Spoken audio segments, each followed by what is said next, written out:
이사야 44장 1절에서 5절의 말씀을 합독하겠습니다. 나의 종 야곱, 내가 택한 이스라엘아, 이제 들으라. 너를 만들고 너를 모태에서부터 지어낸 너를 도와줄 야훼가 이같이 말하노라. 나의 종 야곱, 내가 택한 여수로나 두려워하지 말라. 나는 목마른 자에게 물을 주며 마른 땅에 시내가 흐르게 하며 나의 영을 내 자손에게 나의 복을 내 후손에게 부어주리니 그들이 풀 가운데서 솟아나기를 시냇가에 버들같이 할 것이라. 한 사람은 이르기를 나는 야훼께 속하였다 할 것이며 또 한 사람은 야곱의 이름으로 자기를 부를 것이며 또 다른 사람은 자기가 야훼께 속하였음을 그의 손으로 기록하고 이스라엘의 이름으로 존귀히 여김을 받으리라. 아멘. 함께 봉독한 말씀을 통해서 나는 너의 하나님이라 라는 제목으로 말씀을 나누도록 하겠습니다. 로마의 시스테나 성당에 가보면 미켈란젤로의 벽화가 아주 멋있는 화려함으로 장식되어 있는 것을 봅니다. 가보신 분들은 아실 거예요. 정말 긴 터널 같은 입구가 있는데 그 터널을 다 지나고 나면요, 미켈란젤로의 천지창조가 천장 위에 쫙 펼쳐져 있는데 정말 압도됩니다. 근데 그 중에 미켈란젤로의 천지창조 중에 아담의 창조라고 하는 이름 하에 그려져 있는 그림이 있어요. 근데 저 그림을 가만히 들여다보면 위에 하늘에 떠 있는 분이 하나님을 상징하고 있고 땅에 있는 것이 아담을 상징을 합니다. 그래서 하나님의 손과 아담의 손이 닿을 듯 말 듯 하는 그 모습이 그려져 있는데 가만히 보시면 하나님은 적극적으로 그 손을 뻗어서 내미는 것을 보게 됩니다. 그렇지 않습니까? 하나님은 손을 뻗는 거예요. 뻗어서 손이 안 닿으니까 손가락으로라도 그를 터치하고자 하는 모습이 나옵니다. 그런데 아담을 가만히 보세요. 되게 건방지지 않습니까? 떡하니 한쪽 팔 땅에 딛고 다리 하나 한 팔에 얹어서 하나님의 손가락을 좀 터치해줘 마로, 터치해줘 마로, 아주 건방진 모습으로 있지 않습니까? 그 모습을 통해서 우리가 이 미켈란젤로가 보았던 하나님과 인간의 세계가 어떤 모습이었을까? 바로 거기에 사고가 나오지 않습니까? 하나님은 적극적으로 우리에게 다가오기를 원하고 계신다라고 하는 거예요. 정말 적극적으로 주님께서는 우리에게 열망을 가지고 막 다가오시는 거예요. 그런데 인간은 팔 하나 딱 기대고 팔 하나는 다리에 올려놓고 하나님 내가 한번 붙잡아 줄까요? 하나님 내가 터치해 줄까요? 이렇게 시건방지게 있는 모습이 바로 인간의 모습으로 비춰지더라라고 하는 것입니다. 어쩌면 이것이 이 이사야에서 펼쳐진 모습이에요. 이 이사야에서 펼쳐진 하나님의 모습은 어떤 하나님이신지 아십니까? 적극적인 하나님이세요. 너무너무 적극적인 하나님이세요. 왜냐? 여러분 이사야 6장만 보더라도 이사야가 성전에 기도할 때에, 성전에서 하나님 앞에 기도하고 있을 때에 하나님이 천군 천사들과 함께 호련히 나타나지 않습니까? 여러분 성전에 그렇게 하나님이 나타나신 일이 과연 몇 번이나 있었나요? 정말 적극적으로 나타나시는 거죠. 그리고 이사야에게 나타나서 환상을 보여주기 시작하지 않습니까? 적극적인 하나님의 대시의 모습이 나오고 있다는 겁니다. 그런데 반해서 사람들은 어때요? 정말 하나님 앞에 구해야 될 정말 어려운 상황에 처해 있는 것은 실상 이스라엘 백성인데 이스라엘 백성들은 뒷짐지고 하나님 구해주려면 구해주시고 말려면 마시고 뭐 하나님 뜻이지 뭐 내 뜻인가? 내가 기도해봤자 하나님이 원하면 해주시고 하나님이 원하지 않으면 안 해줬잖아요. 그러니 하나님 마음대로 하세요. 이렇게 뒷짐지고 있는 것이 바로 이사야 시대의 백성들의 모습이었다라고 하는 것입니다. 사랑하는 성도님들이요, 어쩌면 우리가 이 코로나19를 지내면서 어쩌면 우리는 많이 하나님 앞에 부르짖었을지 몰라요. 하나님이 이 어려운 상황 지나가게 하여 주옵소서. 그런데 우리의 생각과는 달리 한 달이 지나고 두 달이 지나고 6개월이 지나고 이제 1년이 지났습니다. 그런데도 불구하고 아직도 이루어지지 않는 것 모습 속에 하나님이 없애시려면 없애고 언젠가는 없애시겠지. 어쩌면 이런 신앙의 태도들이 우리 안에서 벌써 일어나지 않습니까? 시상 저부터가 회개합니다. 왜냐? 코로나19가 시작될 때부터 제가 우리 교육자님들한테 막 푸시를 해서 매일같이 기도문을 올렸거든요. 그래서 40일 동안 기도문을 올려라. 유튜브에 기도문을 올려라. 그리고 그 기도문을 가지고 매일같이 성도님들과 함께 기도하자. 그리고 엄청난 푸시를 했거든요. 그래서 우리 교구장님들이 매일같이 기도문을 적어서 매일같이 내보냈어요. 처음에는 우리 성도님들도 거기에 많이 동참해서 많이 보시더라고요.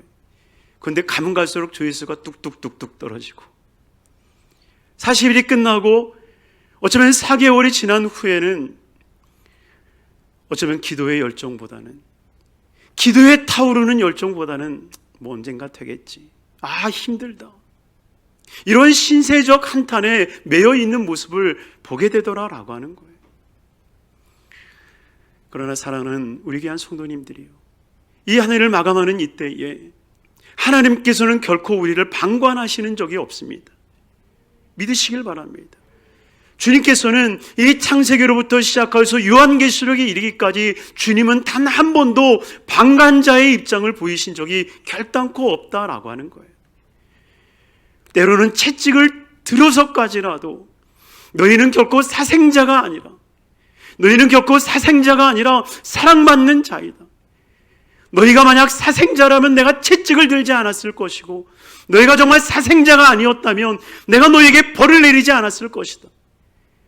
오히려 너희에게 채찍질한 것은, 너희에게 벌을 내린 것은 내가 너희를 사랑했기 때문에, 내가 너희를 버릴 수 없기 때문에, 내가 너희를 붙잡을 수밖에 없기 때문에 이 일들을 이룬 것이다 라고 주님은 말씀하고 계신다라고 하는 겁니다. 그러니 우리는 사생자가 아니기에 하나님께서 우리를 사랑하시기에 붙잡아 주시는 거룩한 삶이 되기를 주님으로 축원합니다. 이것을 믿으셔야 돼요. 그래서 주님이 적극적으로 우리에게 달려오실 때에 우리도 주님을 향하여서 두 손을 펴고 달려갈 수 있는 거룩한 신앙의 삶이 되기를 주님으로 축원합니다. 그때 주님께서 우리에게 말씀하시는 거예요. 우리가 얼마나 귀하고 존귀한지를 말씀하고 있는 거예요. 포기하지 말라고, 실망하지 말라고, 스스로 자초당하여 빠지지 말라고 주님께서 우리에게 말씀하시는 것이 오늘 본문에 나오고 있다는 것입니다. 실상 오늘 본문이 44장으로 우리가 택하였지만, 그러나 44장 전후로 주님께서 얼마나 이스라엘 백성들에게 말씀을 하십니까? 이제는 들어야 된다, 이제는 들어야 된다. 그러니 정말 하나님의 음성을 듣고 나아갈 수 있는 우리 귀한 성도님들의 삶이 되시기를 주님으로 축원합니다. 그때 주님께서 우리에게 적극적으로 다가오시면서 우리에게 깨우쳐 주시는 첫 번째 메시지가 무엇입니까? 너희는 나의 종이라 라고 하는 거예요. 너희는 나의 종이라. 오늘 본문 1절이 이렇게 고백하지 않습니까? 나의 종 야곱, 내가 택한 이스라엘아, 이제 들으라. 이제 들으라. 나의 종, 나의 택한 자. 여러분, 나의 종, 나의 택한 자라고 하는 그 표현에 주목하시길 바랍니다. 야곱이라고 부른 그 이유가, 이스라엘이라고 부른 이유가 무엇인지는 잘 알지 못한다 할지라도 나의 종, 나의 종, 하나님의 소유 아닙니까? 하나님의 소유격으로 말씀하지 않습니까? 나의 종, 내가 택한 자, 주님의 전적인 의지가 담겨져 있지 않습니까? 그러니 주님의 소유요, 주님의 전적인 의지가 담겨진 사람이 바로 저와 여러분이라는 것입니다. 특별히 2절에 뭐라고 말합니까? 2절에 보면 너를 만들고 너를 모태로부터 지어낸 너를 도와줄 야훼가 이같이 말하노라. 나의 종 야곱, 내가 택한 여수르나 두려워하지 말라. 다시 한번 반복하여 말씀하고 있는 것은 내가 너를 택하였다, 내가 택한 너희 여수른이다 라고 얘기하잖아요. 여러분, 여순이라고 하는 말이 무엇입니까? 정확한 뜻의 번역은 의롭다, 공의롭다라고 하는 뜻이에요. 실상 이스라엘 백성들이 공의롭고 정의롭습니까? 공의롭고 정의롭지 않아서 하나님 앞에 한 대 얻어 터지면서 결국 포로로 끌려간 거 아니에요. 나라가 멸망 가운데 거한 거 아니에요. 사실 이스라엘 백성들을 향해서 주님이 너 거룩하구나, 너 공의롭구나, 너 정직하구나, 사실 이 말 할 만한 상황이나 분위기는 아닙니다. 그러니 나의 택한 여수르나라고 하는 것은 어떤 여수른의 의미보다는 여수른을 부르시는 하나님의 그 마음, 마치 사랑하는 자를 부르는 애칭과 같은 모습으로 우리가 보면 맞다라고 하는 거예요. 여러분, 애인끼리 뭐라고 불러요? 자기야, 허니, 뭐 옛날에 박신양이가 애기야 그랬다가 막 여자들 다 뒤집어졌잖아요. 흉내 냈다가 한 대 얻어 터지고 말이야. 여러분, 부르는 호칭을 보면요, 그 사람을 누구로 생각하는지 보이는 거예요. 보이는 거예요. 상대를 뭐라 불러주는지, 상대를 부르는 그 호칭을 보면 그 상대에 대한 마음을 볼 수 있는 거거든요. 하나님께서 이스라엘 백성들을 향해서 나의 종, 나의 택한 자, 나의 여수른, 이런 부름의 호칭들을 보면 하나님이 우리를 얼마나 사랑하시는지, 이스라엘을 얼마나 애틋해 하시며 나아가는지를 보여주고 있다라고 하는 거예요. 하나님이 저와 여러분들을 뭐라 부르실까요? 정말 저와 여러분들을 향하여서 주님이 뭐라고 지금 부르고 계실까요? 사랑하는 성도님들이요, 그 호칭은 각기 다르다 할지라도 분명한 것은 주님이 나를 사랑하신다는 거예요. 나를 귀히 여기신다라고 하는 거예요. 그러니 그 은혜 앞에 나아갈 수 있는 삶이 되기를 바랍니다. 이전에 나와 있는 것처럼 내가 너를 만들었다, 너를 모태로부터 불렀다, 더군다나 너를 도와줄 사람은 나 야훼밖에 없다. 주님이 그 말씀을 하고 계시잖아요. 에베소서 2장 10절에 말씀하지 않습니까? 우리 같이 한번 읽어볼까요? 우리는 그가 만드신 바라 그리스도 예수 안에서 선한 일을 위하여 지으심을 받은 자니 이 일은 하나님이 전에 예비하사 우리로 그 가운데서 행하게 하려 하심이니라. 아멘. 우리는 그가 만드신 바라. 믿으시길 바랍니다. 주님이 우리를 만드셨어요. 만드실 때 무엇을 위해서 만드셨습니까? 그리스도 예수 안에서 선한 일을 위하여 지으심을 받은 자라. 이 선한 일이라는 게 뭐겠어요? 정말 저와 여러분들을 향하는 하나님의 거룩한 뜻을 이야기하는 것 아니겠습니까? 하나님의 뜻이 저와 여러분들 안에 포함되어 있는 거예요. 그러니 이 모든 것들을 위하여 주님이 예비하여 주시자 우리가 그 가운데 행할 수 있는 힘과 용기와 능력과 달란트를 다 우리에게 부어주셨다는 것입니다. 그러니 우리는 잊지 말아야 돼요. 하나님은 절대적으로 모든 사람들에게 달란트를 주셨고요, 삶의 목적을 주셨고요, 그 삶의 목적대로 살아갈 수 있도록 모든 재능을 우리에게 주신 거예요. 그러니 다른 사람과 비교해 보면 없는 게 내 삶의 투성이 아니겠습니까? 나는 저 사람이 있는 게 없어, 나는 저 사람이 있는 게 없어. 여러분, 그건 당연한 거예요. 왜? 하나님은 나한테만 주신 게 있기 때문에. 믿으시길 바랍니다. 그러니 나를 보는 상대는 내가 가지고 있는 것에 부러움을 산다는 거예요. 우리는 하나님이 주신 것이 있습니다. 우리가 그 귀한 것을 가지고 있다는 것을 알아야 돼요. 그러니 남들에게 있는 거 왜 나한테는 없지? 여러분, 그렇게 생각하지 마세요. 당연한 거예요.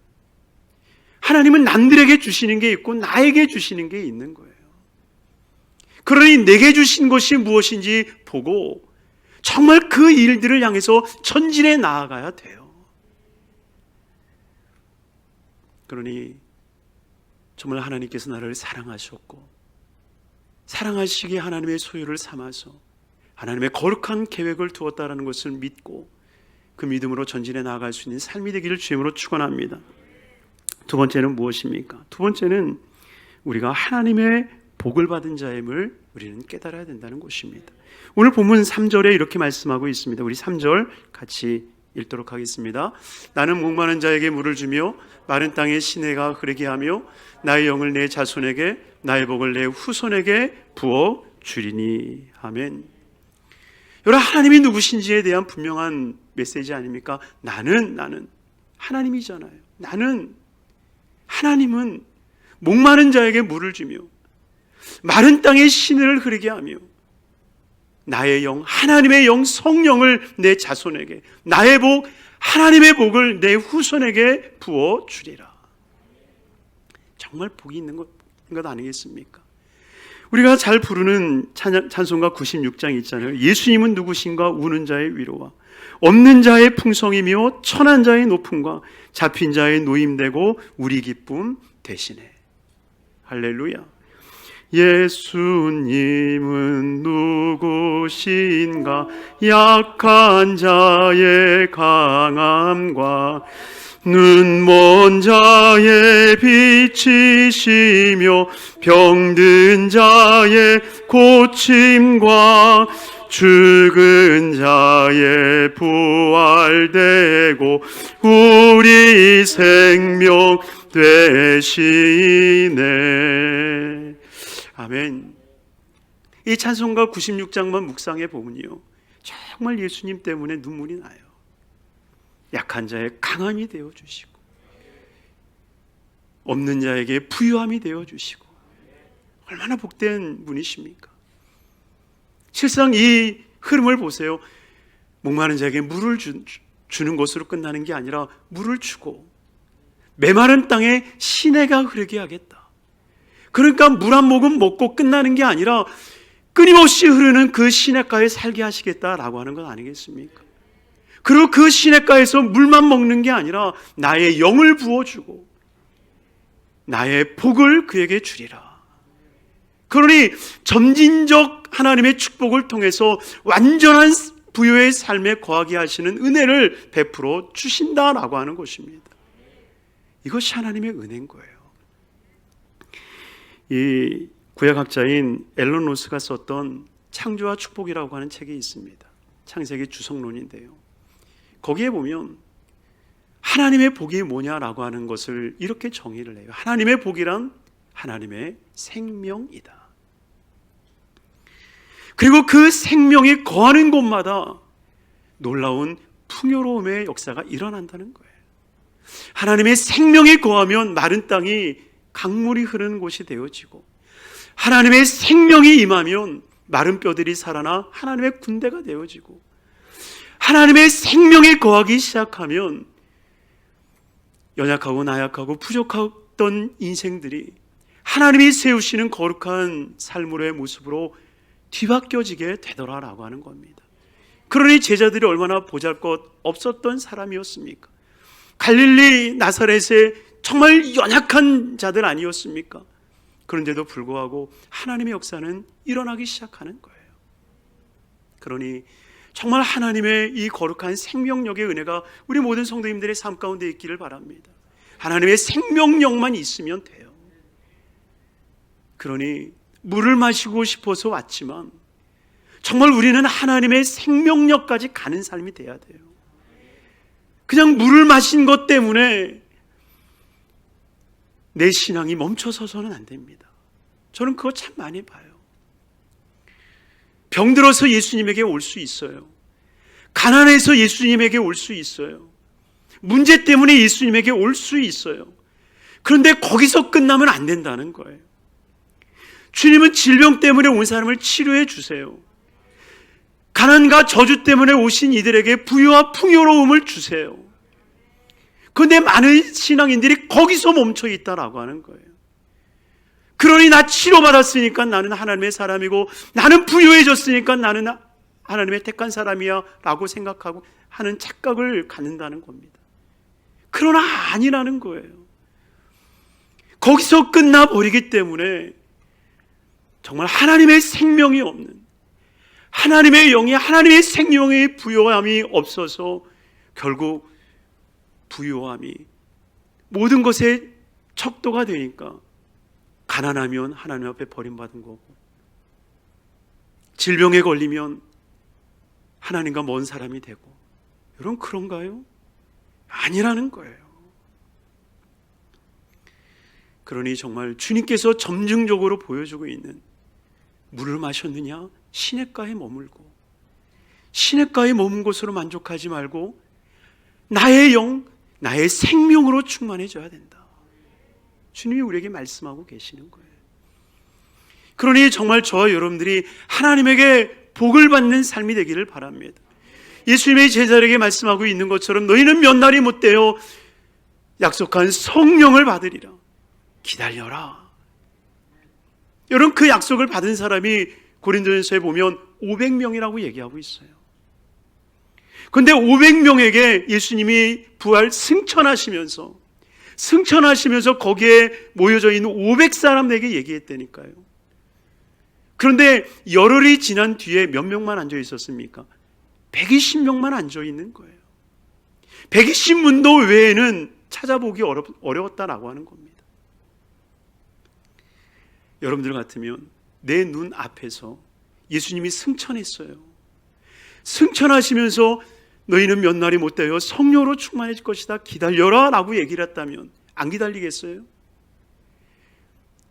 얼굴들이 안 기다릴 것 같은 얼굴로 쳐다보시는데 당연히 기다리죠. 우리 성목교구 성도님들 같았으면 다 기다렸을 거예요. 근데 500명 중에서 120명만 남아서 성령을 기다리고 다 떠나가, 380명은 떠나갔다는 거예요. 말이 됩니까? 왜요? 그들에게 있어서의 기준은, 그들에게 있어서 하나님을 믿는 기준, 어쩌면 하나님을 섬기는 그 기준은 부유함에 있었고 물질에 있었다라고 하는 거예요. 그러니 예수님이 병 고치고 보리떡 5개 물고기 2마리로 5,000명을 먹이고 남으니까 엄청난 구름대와 같은 사람들이 몰려오다가 예수님이 십자가 달리는 순간, 아, 저주받은 사람이야, 저주받은 사람이야. 예수님을 다 부인한 것 아니겠습니까? 여러분, 우리의 신앙이 왜 곁길로 나아가게 됩니까? 우리는 정말 하나님의 생명이 우리의 기준이 돼야 돼요. 하나님의 생명에 이르는 그 삶을 살아내지 못하면 과연 하나님의 복을 받았다라고 얘기할 수 있겠습니까? 남들보다 조금 잘 살 수는 있겠죠. 예전보다 조금은 더 나은 삶을 살아갈 수는 있겠죠. 그러나 그것이 하나님의 사람이다라고 누가 이야기할 수 있겠냐는 거예요. 결코 없습니다. 그러니 정말 하나님의 생명, 하나님의 거룩한 생명이 충만한 그 축복 가운데 거하는 삶이 되기를 주님의 이름으로 축원합니다. 마지막 세 번째로, 주님은 우리를 존귀 여김받게 하여 주시겠다고 약속하고 있다는 것입니다. 우리 4절 말씀 보세요. 4절 말씀 같이 읽습니다. 그들이 풀 가운데서 솟아나기를 시냇가에 버들같이 할 것이라. 아직까지는 풀 가운데 솟아난 버들같이 되지는 않았지만 그러나 약속하시는 거예요. 이 전 말씀은 이미 우리의 존재성에 대한 이야기지만 4절 이하에 나와 있는 이 말씀은 주님의 언약의 말씀이라는 겁니다. 앞으로 되어질 일들, 그 되어질 일들이 뭐예요? 정말 풀 가운데에 높이 솟아오르는 시냇가에 버들과 같이 되어질 것이다. 실상 이러한 일들이 정말 예수 믿는 가운데 이루어지지 않습니까? 우리나라 선교 역사에도 보면 박서영이라고 하는 분이 계십니다. 근데 이 박서영이라고 하는 분이 백정 출신이에요. 옛날에 백정이라고 하면요, 어떤 사람이냐면 그러니까 사람 취급 못 받는 게 백정이었어요. 백성들의 인구를 계수할 때도요,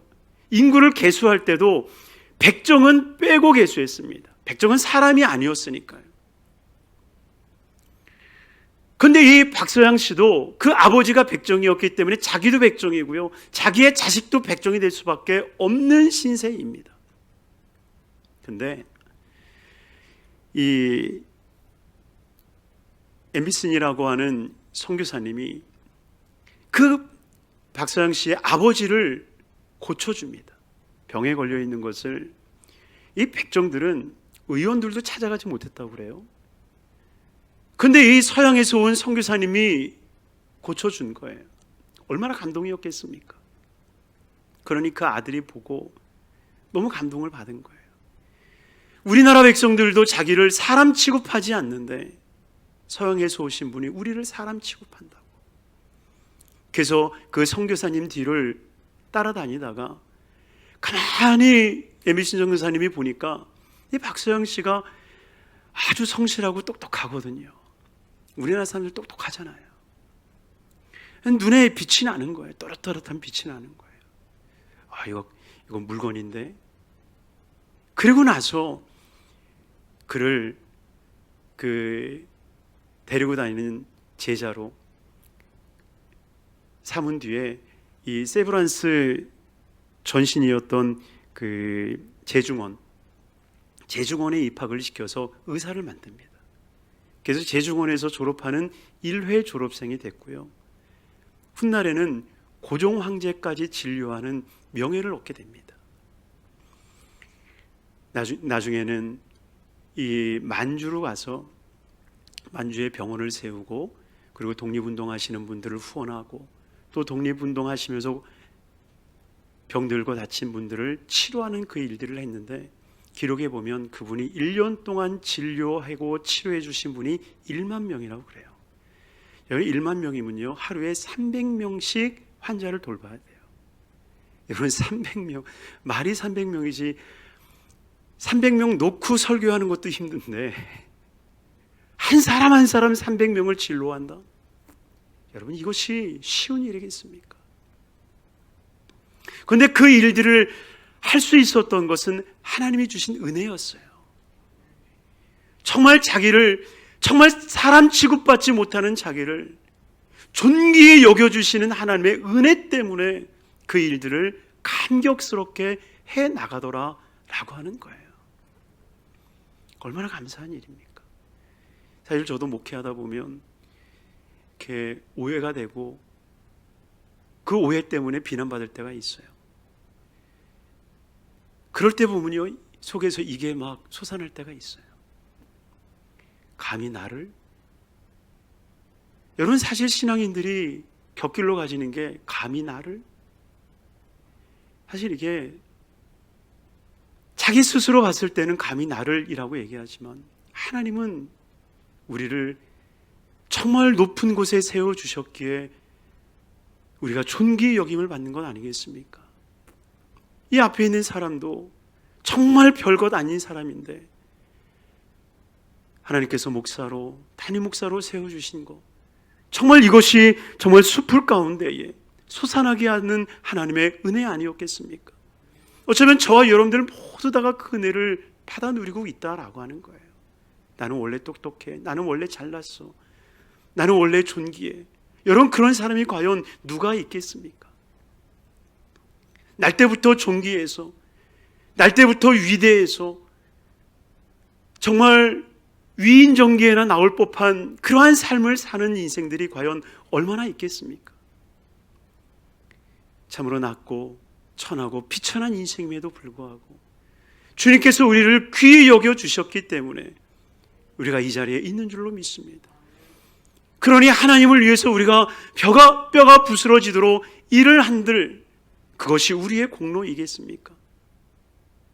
그것은 하나님이 우리에게 베풀어 주신 은혜가 있기 때문에 우리가 그 앞에 생명을 아까워하지 아니하고 그 생명을 드릴 수 있는 삶의 모습이 우리에게 넘쳐나게 된 줄로 믿습니다. 그러니 정말 저와 여러분들이 하나님께서 세우신 거룩한 존재로, 이 세상에서 빛이 되고 소금이 되는 존재로 하나님이 세우시고 하나님이 높이시는 삶이 되기를 주님으로 축원합니다. 그리고 정말 하나님이 세우실 때에 나는 원래 존귀한 자라 여기는 것이 아니라 하나님이 나를 존귀케 하여 주셨다라고 하는 이 감동과 이 은혜가 우리 안에 멈추지 않는, 그래서 다윗과 같이 천한 목동이었음에도 불구하고 들에서 하프를 치며 노래하는 곳에 지나지 않던 청년을 하나님께서 이스라엘의 왕으로 세우신 것 같이 우리를 하나님이 높이시고 세우실 때에 오직 하나님께만 영광이 될 수 있는 우리 귀한 성도님들의 삶이 되시기를 주님의 이름으로 축원합니다. 우리 마음에 소원이 있는 분들은 가슴에 손 얹으시고 아픈 분 앞에 손 얹으시길 바랍니다. 위하여 기도하겠습니다. 사랑과 은혜가 충만하신 아버지 하나님 감사합니다. 복되고 귀한 날 주인 전에 나와 예배할 수 있도록 은혜 베풀어 주심을 감사합니다. 아버지 하나님 복되게 하여 주옵소서. 아버지 하나님 복되게 하여 주옵소서. 진정으로 하나님께서 우리를 사랑하여 주셨기에 아버지 하나님 그 사랑의 힘으로 오늘을 살아가는 줄로 믿사오니 아버지 하나님이여 그 사랑의 줄에서 끊어지지 않게 하여 주옵소서. 우리가 스스로 높아진 것이 아니라 주님께서 세우신 인생인 줄로 믿사오니 그 앞에 겸손함으로 나아가게 하여 주옵시고 주의 영광을 위해서만 살아갈 수 있도록 주님 역사하여 주시옵소서. 하나님이 함께하여 주셔서 우리 각자에게 주셨던 하나님의 거룩한 꿈과 소원들을 이루게 하여 주시옵시고 온전히 하나님의 기쁨이 될 수 있는 거룩한 삶이 되게 하여 주옵소서.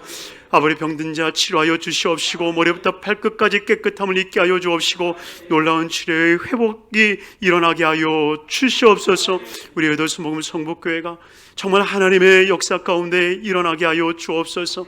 진정한 하나님의 영광이 하나님의 축복이 나타나는 거룩한 교회가 되게 하여 주시옵시고 하나님의 뜻이 하나님의 은혜가 넘쳐나는 거룩한 교회가 되게 하여 주시옵소서.